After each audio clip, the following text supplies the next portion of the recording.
Hi friends, again welcome to my channel. दोस्तों, आज की इस वीडियो में हम कुछ मल्टीपल चॉइस क्वेश्चंस और साथ ही साथ उसका आंसर जानेंगे। क्योंकि ये कोई भी स्टेट बोर्ड हो, या तो यूपी का स्टेट बोर्ड हो, या बिहार का, या हरियाणा का हो, या सीबीएसई बोर्ड हो, सबका एग्ज़ाम नज़दीक आ चुकी है। फरवरी मार्च में सब बोर्ड का एग्ज़ाम है। तो हम अब आज से ही एक सीरीज शुरू कर रहे हैं। वो हर दिन के सीरीज में क्या होगा कि 20 से 25 क्वेश्चन आपका ऑब्जेक्टिव का चलेगा। वो भी बहुत ज़्यादा इंपॉर्टेंट क्वेश्चन एग्ज़ाम में कई बार पूछे जा चुके हैं और इन फ्यूचर आने वाले एग्ज़ाम में भी पूछे जाएंगे। ठीक है, तो आज हमारा फर्स्ट डे है, यानी डे 1 है। ऐसे ही आप डे 1 से जुड़े रहिए। अगर चैनल पर पहली बार आए हैं तो चैनल को सब्सक्राइब कर लीजिएगा। वीडियो को लास्ट टाइम आपको अगर अच्छा लगे तो चलिए बिना लेट से शुरू करते हैं। तो हमारा पहला क्वेश्चन क्या है कि division of light into its constituents particle is called as. यानी कि अगर एक हमारा वाइट लाइट आ रही है और अगर वो डिवाइड कर रही है, यानी कि अलग अलग पार्टिकल अलग अलग कलर में यानी कि डिवीजन हो रहे हैं, तो उस प्रोसेस को क्या बोलते हैं। एक हमारा स्पेक्ट्रम बनता था, जिस जैसे एक पट्टी बनता था, बैंड बैंड बनता था, उस बैंड को तो बोलते थे स्पेक्ट्रम हम। लेकिन जिस प्रोसेस से स्पेक्ट्रम बनता था तो उस प्रोसेस को क्या बोलते हैं, डिस्पर्जन ऑफ लाइट। तो इसका हमारा राइट आंसर क्या हो जाएगा, डिस्पर्जन हो जाएगा। हम केवल क्वेश्चंस और उसके बस आंसर पर ही बात नहीं करेंगे, साथ ही साथ क्या करेंगे, उसके पीछे का जो भी कंसेप्ट रहेगा वो साथ ही हम देने का भी कोशिश करेंगे। ठीक है, सेकंड क्वेश्चन हमारा क्या है कि the least distance of the distinct vision for या young adult with normal vision of about कर रहा है कि हमारा जो भी एक नॉर्मल व्यक्ति है, यानी एडल्ट यंग है, तो उसका जो लिस्ट विजन होता है, यानी कम से कम डिस्टेंस देखने की क्या होती है, कैपेसिटी क्या होती है। जैसे वो तो बहुत पास के भी ऑब्जेक्ट को देख सकते हैं कोई भी व्यक्ति, लेकिन बट यंग वंस, लेकिन एक क्लियरली देखने का, जैसे कि हम पेपर पढ़ते हैं या बुक पढ़ते हैं या कोई भी चीज़ पढ़ते हैं, फ़ोन चलाते हैं, तो एक उसका आँख से एक डिस्टेंस बना के रखते हैं कि हाँ, इतना डिस्टेंस रखने पर क्या होता है, वो ऑब्जेक्ट हमको काफ़ी अच्छे से दिख रहा है। अगर थोड़ा सा ज़्यादा दूर करते हैं तो फिर दिखने में प्रॉब्लम होता है, थोड़ा और ज़्यादा पास करते हैं तो फिर प्रॉब्लम होने लगता है। तो हमारा जो लीस्ट डिस्टेंस है, यानी कम से कम जिससे बढ़िया दिखे एकदम वो ऑब्जेक्ट, वो हमारा क्या है, 25 सेंटीमीटर है। ठीक, इसका राइट आंसर क्या हो जाएगा, सी हो जाएगा। चाहते तो हम अभी 25 सेंटीमीटर डायरेक्ट इसका आंसर बता सकते हैं, लेकिन मैं समझाने की कोशिश कर रहा हूँ कि अगर किसी को नहीं समझ में आए तो अगर समझा देंगे वो चीज़ें तो क्या हो सकती है, वो लंबे समय तक याद रहेगी। The change in the focal length of an eye lens is caused by the action of the eye. यानी हमारा जो आई के अंदर एक लेंस होता है, जिससे आई के अंदर कौन सा लेंस होता है, तो हमारा होता है आई के अंदर कन्वेक्स लेंस। ठीक है, तो बहुत जगह क्वेश्चन पूछा ही जाता है कि आई के अंदर हमारा कौन सा लेंस होता है, तो कन्वेक्स लेंस होता है। और ये कन्वेक्स लेंस होता है कि अपनी फोकल लेंथ बढ़ाती है और घटाती है। ऐसा रीजन क्यों है फोकल लेंथ बढ़ाने और घटाने का, क्योंकि इसलिए घटाती बढ़ाती है क्योंकि हमारे कभी कभी पास के ऑब्जेक्ट को देखनी पड़ती है, कभी कभी दूर की ऑब्जेक्ट को देखनी पड़ती है। तो देखने के लिए क्या करेगा, अपना फोकस बढ़ाएगा घटाएगा, क्योंकि फोकस बढ़ाएगा घटाएगा तब तो एग्जैक्ट इमेज बन पाएगा रेटिना पर। अगर नहीं बढ़ाएगा घटाएगा तो एग्जैक्ट इमेज रेटिना पर नहीं बन पाएगा। तो वो किस वजह से, किसके कारण, कौन सा मसल्स वहाँ हेल्प करता है ये एक्शन करने के लिए, तो हमारा वो मसल्स का नाम है सिलियरी मसल्स, जो आइज में ही पाई जाती है, जो कि आँख के अंदर जो रेटिना का जो फोकल लेंथ है, सॉरी रेटिना बोल रहे हैं, आँख के अंदर जो हमारा कन्वेक्स लेंस उसकी फोकल लेंथ है वो बढ़ाती है और घटाती है, वो हमारी सिलियरी मसल्स होती है। फोर्थ नंबर क्वेश्चन क्या है कि eye lens form which type of the image on retina.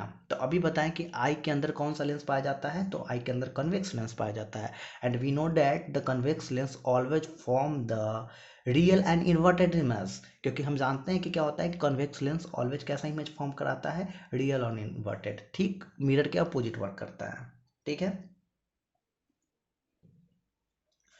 आज का हमारा फिफ्थ नंबर क्वेश्चन है कि splitting of white light into the band of colour means क्या होता है। यानी कि बैंड एक बनता है, स्प्लिटिंग ऑफ लाइट यानी कि एक डिस्पर्जन, मतलब एक बैंड बनता है वाइट लाइट को अगर किसी भी प्रिज्म से पास करते हैं तो वो बैंड बनता है। तो किस प्रोसेस की वजह से बनता है, तो अभी पहला क्वेश्चन हमारा वही था कि बैंड बनता है वो किस प्रोसेस से बनता है, या तो डिस्पर्ज करता है कोई लाइट तो किस प्रोसेस से करता है। तो हमारा वो प्रोसेस का नाम है क्या, डिस्पर्जन ऑफ लाइट। तो इसका भी आंसर, राइट आंसर क्या हो जाएगा, डिस्पर्जन ऑफ लाइट। कह रहा है कि 6 नंबर क्वेश्चन की star twinkle due to which phenomenon of light, यानी कि जो स्टार होते हैं वो टिंकल करते रहते हैं, यानी टिमटिमाते रहते हैं आसमान में। कभी कभी स्टार कोई कोई टिमटिमाता है, कोई कम टिमटिमाता है, कोई ज़्यादा ट्विंकल करता है। But why the reason behind it that star will be twinkle in the sky? तो reason behind it the law of the refraction. हम जानते हैं रिफ्रैक्शन की वजह से क्या होती है, ये जो भी स्टार्स होते हैं ना वो टिंकल करते रहते हैं। हमारा आज का नेक्स्ट क्वेश्चन है कि इन hypermetropia a person is not able to see. Hypermetropia is nothing but it's a disease in which the nearby object will be not able to see and far object will be able to see. तो इन हाइड्रोमेट्रोपिया मतलब क्या होता है, कौन से object को हम देख नहीं पाएंगे? तो हमारा राइट आंसर क्या हो जाएगा, नियर बाई ऑब्जेक्ट। जो हमारा ऑब्जेक्ट क्या है, नियर है। अगर अगर वही पूछा जाए मेट्रोपिया, तो इसमें क्या हो जाएगा, फार ऑब्जेक्ट को हम देख नहीं सकते हैं। आज का हमारा 8 नंबर क्वेश्चन है कि at the time of the sunrise and the sunsets the cause of the reading of the sun and its surrounding is due to fill in the blanks of the short wavelength of the light। यानी कह रहा है कि sunrise के time समय और sunsets के समय क्या होता है कि सन जो होता है उसका कलर होता है रेड कलर का, यानी रेडिश थोड़ा सा दिखता है सन का कलर। क्या रीज़न है भैया रेडिश होने का? इसका रीज़न क्या है? तो रीज़न ये होता है कि सनसेट या सनराइज होता है ना, उस समय क्या होता है, एक प्रोसेस वर्क करता है, उस प्रोसेस का नाम होता है स्कैटरिंग। ठीक है, तो प्रोसेस होता है स्कैटरिंग, उसी वजह से क्या होता है सनसेट और सनराइज के समय सन हमारा रेडिश दिखाई देता है। ठीक है, इस प्रोसेस में क्या होता है ना कि अगर कोई लाइट का रे अगर किसी भी मीडियम से पास कर रहा है तो उस मीडियम में कोई पार्टिकल्स आ जाते हैं, तो पार्टिकल से टकरा के क्या करने लगते हैं, अपना लाइट को क्या करते हैं, बिखेरने लगते हैं। इसी प्रोसेस को हम बोलते हैं स्कैटरिंग बोलते हैं। ठीक है, आज का हमारा 9 नंबर क्वेश्चन पर आते हैं फिर से। तो आज का हमारा 9 नंबर क्वेश्चन है कि द क्लाउडनेस और milky condition of a crystalline lens of a person so which so which क्या बोल रहा है ये क्वेश्चन फ्रेंड्स, दिख नहीं रहा है। चलिए क्वेश्चन को थोड़ा आगे बढ़ा के हम देखते हैं। ठीक है, अगर शायद दिख जाए जूम आउट करने पर। तो ये क्वेश्चन दिख नहीं रहा है फ्रेंड्स, तो हम 10th नंबर क्वेश्चन पर आते हैं। ठीक है, तो 10th नंबर क्वेश्चन क्या है कि हमारा part of eye that controls the amount of the light entering into the eye. कह रहा है कि वो आई के पार्ट का नाम बताना है जो कि हमारे आँख के अंदर जो भी लाइट जाती है उस लाइट को कंट्रोल करने का काम करता है। यानी कभी कभी लाइट क्या होती है कि बढ़ भी जाती है, कभी कभी लाइट ज़्यादा भी लाइट में चले जाते हैं, कभी कभी कम लाइट में भी चले जाते हैं। तो उस लाइट के अमाउंट को ऑब्जॉर्व कम करता है, तो हमारा एक आँख के अंदर पुपिल पाया जाता है, वही कंट्रोल करता है। इसीलिए कभी कभी आप देखते होंगे कि आप अंधेरे से लाइट में जाते हैं तो आपको आँख अचानक से दर्द करने लगता होगा, या तो लाइट से आप अचानक अंधेरे में आते होंगे फिर भी आपका क्या होता है कि आँख क्या होता है कि कुछ सामने वाला कुछ दिखता नहीं है, कुछ थोड़ी देर बाद दिखना शुरू हो जाता है। या तो बहुत ज़्यादा लाइट में भी चले जाते हैं तो थोड़ी देर बाद दिखना शुरू होता है। यानी कि वही क्या होता है, पुपिल ना होता है ना, अपना साइज को बढ़ाता और घटाता है आई में, तो इसी वजह से देखने के लिए यूज़ होता है पुपिल। अनदर वन क्वेश्चन है 11th number, the accommodation of the normal human eyes. मतलब कितना से कितना तक इंसान देख सकता है, नॉर्मल ह्यूमन आइज की कैपेसिटी क्या होती है? तो नॉर्मल ह्यूमन आइज की कैपेसिटी कितनी होती है कि 25 centimetre minimum distance of the vision बताए थे इन यंग एडल्ट। यानी कि यंग एडल्ट होती है उसकी मिनिमम डिस्टेंस क्या होती है 25 सेंटीमीटर, जो कि क्लियर वे में देख सकता है। और मैक्सिमम कितनी होती है? तो मैक्सिमम होती है इनफाइनाइट। इनफाइनाइट क्यों होती है? क्योंकि यहाँ से तो स्टार्स इनफाइनाइट डिस्टेंस पर है, यहाँ से तो सन इनफाइनाइट डिस्टेंस पर, बट हमारा जो आइज है क्लियर वे में उसको तो विजन कर रहा है, देख पा रहा है, तो हमारा देखने की मैक्सिमम डिस्टेंस क्या हो गई, इन्फिनिटी हो गई। ठीक है, नेक्स्ट क्वेश्चन हमारा 12 नंबर क्वेश्चन है कि the persistence of the vision of the human eyes. Human eyes के परसिस्टेंस कितने होती है, देखने की जो कैपेसिटी होती है विजन आई की कितनी होती है? तो 1/16 सेकेंड्स। यानी इतने सेकेंड्स में क्या करती है वो इंसान क्या होता है, किसी चीज़ को देख पाता है। तो आप जब पर्दे पर मूवी देखते होंगे या कभी मोबाइल या टीवी में मूवी देखते होंगे तो आप पिक्चर को बदलते हुए देख नहीं पाते होंगे। एक जैसे एक वीडियो चल रही है वहाँ पर कुछ दूसरा सीन उसी में बनाना है, ऐड करना है, तो आप उसको नहीं देख पाते होंगे, पता नहीं चलता हो, क्योंकि इसकी ये जो सेकंड्स दिए रखा है ना इससे वो कम सेकंड का कर दिया जाता है, जिससे हमारा आँख क्या करता है उस चीज़ों को काउंट नहीं कर पाता है। कैपेसिटी उतनी हमारे आइज़ के पास नहीं है। अगर इससे कम पावर, अगर इससे ज़्यादा अगर टाइम लगता है कोई चीज़ को चेंज होने में, तो हमारा जो आइज़ होता है ना वो क्लियरली वे में उसको देख सकता है।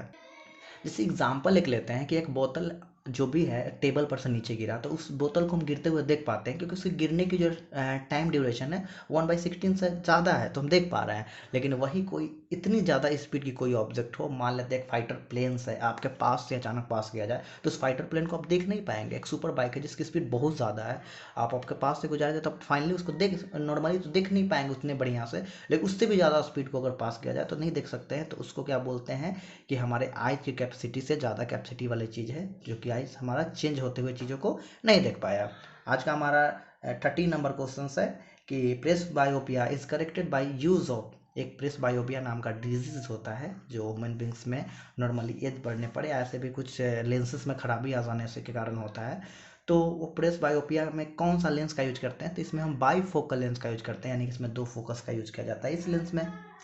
आज का नंबर 14 नंबर क्वेश्चन है कि during rainbow formation of the act of the prism is formed by, यानी कि रेनबो जो बनता है हमारे स्काई में रेनबो जो बनता है, तो रेनबो बनता है तो किस वजह से वहाँ पर जो प्रिज्म की तरह कौन वर्क करता है, कौन सा पार्टिकल प्रिज्म की तरह वर्क करता है। यानी प्रिज्म से हम जानते हैं कि when white light ray passes from the prism then the in the opposite direction 7 colour of band is form that is called the क्या बोलते थे, जो 7 कलर का कलर बैंड हमारा बनता था उसको बोलते थे हम लोग क्या, स्पेक्ट्रम बोलते थे, and this process called the dispersion. तो आखिर प्रिज्म की तरह यहाँ वर्क कौन करता है भैया, तो वर्क करता है हमारा वाटर ड्रॉपलेट, यानी पानी के जो बूंदे होती है ना उससे लाइट पास की जाती है, तो वो प्रिज्म की तरह काम करती है। आज का हमारा 15 नंबर क्वेश्चन है कि the colour of the sun at the sunset is red due to, अभी बताया था क्या होता है, स्कैटरिंग के कारण क्या होता है कि सन का कलर होता है रेड ड्यू टू द किस टाइम होता है, तो सनसेट के टाइम होता है, या सनसेट के टाइम या सनराइज के टाइम। आज का हमारा 16 नंबर क्वेश्चन है कि thin membrane through which light inter into eyes called the, यानी एक पतली सी आंख में एक मेम्ब्रेन पाई जाती है जो कि सबसे पहले लाइट वहीं से इंटर करता है, तो वो मेम्ब्रेन का नाम क्या है, तो मेम्ब्रेन का हमारा नाम क्या है, कॉर्निया। जब आई का आप क्लियर वे में फिगर देखेंगे तो आप कॉर्निया को अच्छे से आइडेंटिफाई कर पाएंगे। आज का हमारा 17 नंबर क्वेश्चन है कि how many types of the primary colour, यानी प्राइमरी कलर का कितने टाइप होते हैं, तो प्राइमरी कलर का 3 टाइप होता है, ठीक ना, रेड होता है और ग्रीन होता है और ब्लू होता है, 3 कलर होता है हमारा क्या होता है, प्राइमरी कलर होता है।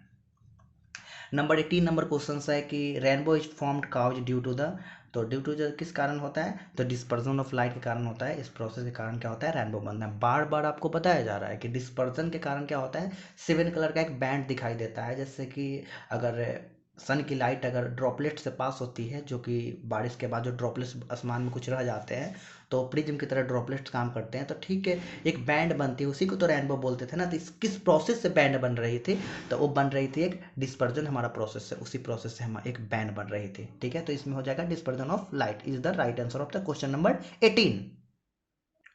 आज का हमारा 19 नंबर क्वेश्चन क्या है, तो 19 नंबर आज का हमारा क्वेश्चन है कि a person who is unable to recognise different colours suffer from, यानी डेट पर्सन जो कि कलर को आइडेंटिफाई नहीं कर पाता है, यानी कि कौन से कलर है, मतलब कलर को पहचान नहीं पाता है, उससे बीमारी को, यानी उस डिजीज को क्या बोलते हैं, तो उस डिजीज को बोलते हैं कलर ब्लाइंडनेस, यानी कि उसको कलर से रिलेटेड उसके अंदर अंधापन आ गया है, ठीक है।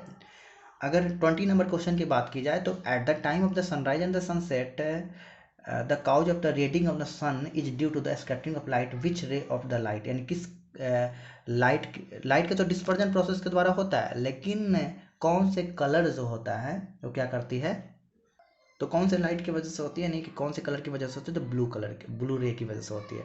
Correct. In myopia person can not see, in myopia क्या होता है, बताए थे कि पर्सन जो होते हैं डिस्टेंट ऑब्जेक्ट को नहीं देख पाता है। नंबर 22 क्वेश्चन है आई प्लांटेशन मीन्स ट्रांसप्लांटेशन ऑफ, क्या चीज़ का ट्रांसप्लांटेशन कराता है भैया, तो आइज में तो कराता है कॉर्निया को चेंज कराता है, ठीक है, कॉर्निया को नया ही लगा लेता है। The colour of the sky is blue due to, colour sky मतलब स्काई का कलर ब्लू क्यों होता है, क्यों